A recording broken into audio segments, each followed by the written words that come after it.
ओम शांति।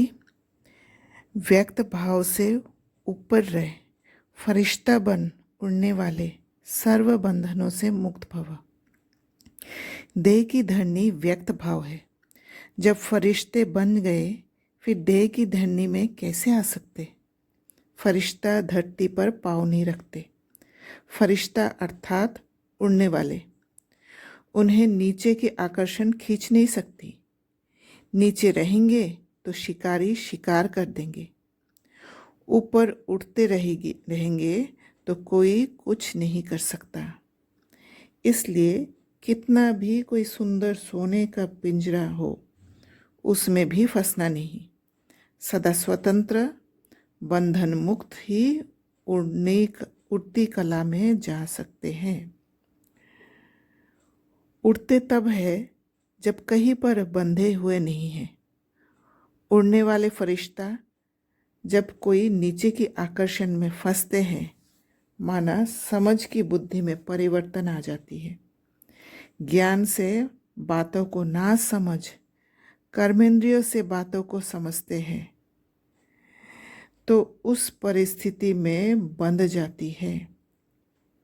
जो रियल है वो नहीं दिखता है, पर जो चमक है उसमें वो दिखाई देता है और आत्मा फंस जाती है उसमें।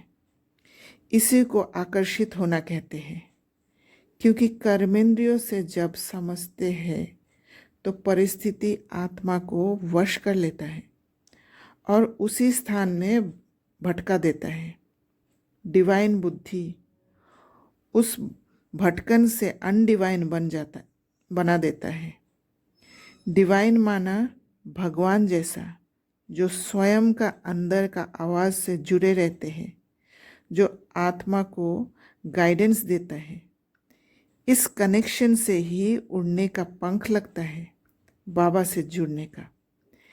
इसलिए जो बाबा की याद में रहते डिवाइन बुद्धि देने वाले के साथ जुड़े रहने कारण डिवाइन बात समझ आती, असंभव बातों में संभव बातें नज़र आ जाती है, गॉड लाइक बन जाती है आत्मा। ये स्थिति फ्री करती है, ना कि कोई बंधन में डालती है जहाँ दम घुटते रहे। जैसे छिपकली होती है, कहीं भी फंसती है तो पूंछ के कारण बंधन होता है। तो जैसे ही मुक्त होना है बंधन से, पूंछ से अलग हो जाती है। इसे सेल्फ एम्पुटेशन कहते हैं। जैसे कभी बीमारी के कारण कोई गैंग्रीन हो गया, मनुष्य का पैर को भी काटना पड़ता है। वहाँ जीवन को बचाने के लिए एक्सेप्ट कर लेता है। छिपकली का पूंछ का उदाहरण को भी बंधन और साक्षी का बैलेंस कहा जाता है। देखा गया है जहाँ उसके पूंछ को मोड़ने की कोशिश होती है, वहाँ जल्दी से पूंछ अलग हो जाती है। ठीक वैसे ही जहाँ परिस्थिति का आकर्षण फरिश्ता का डिविनिटी को मोड़ने का आकर्षण होता है, वहाँ डिटैच्ड होकर उस बंधन से मुक्त होना है। और ये अटेंशन तब रहेगा जब पढ़ाने वाला बाप हर पल याद रहेगा और खुद को स्टूडेंट समझेंगे। हर समय बाबा की शिक्षा को समझ आगे बढ़ते हैं। फरिश्ता बनना माना इस धरती से अलग नहीं, इस धरती के अनडिवाइन चीज़ों को समझ डिविनिटी को मेंटेन रखना। बाबा ने आज कहा, शिव बाबा की याद में भोजन बनाएंगे तो ताकत बढ़ जाएगी, अवस्था बहुत अच्छी हो जाएगी। तो डिवाइन रहने का विधि एक एक बाबा बता रहे आज। डिवाइन मत एक ही होती है, तो जहाँ अनेक मत होगा वो डिवाइन मत नहीं। डिवाइन मत माना दैवी पावन मत। डिवाइन कहा जाता है पावन को। डिवाइन फादर एक होता है। ये युग तुम्हारे लिए बाबा ने कहा।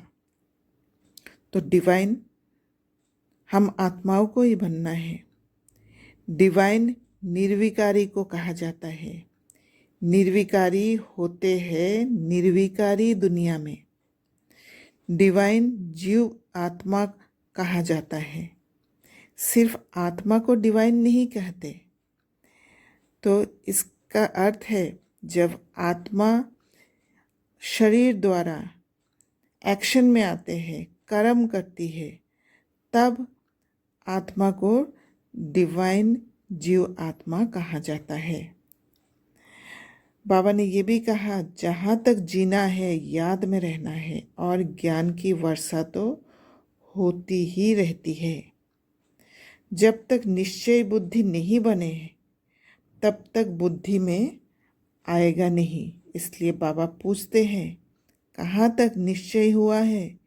ये कोई गावड़े का सत्संग नहीं है। ये याद हो और सारा दिन बुद्धि में रहे कि हम स्टूडेंट हैं तो नंबर 1 चले जाए।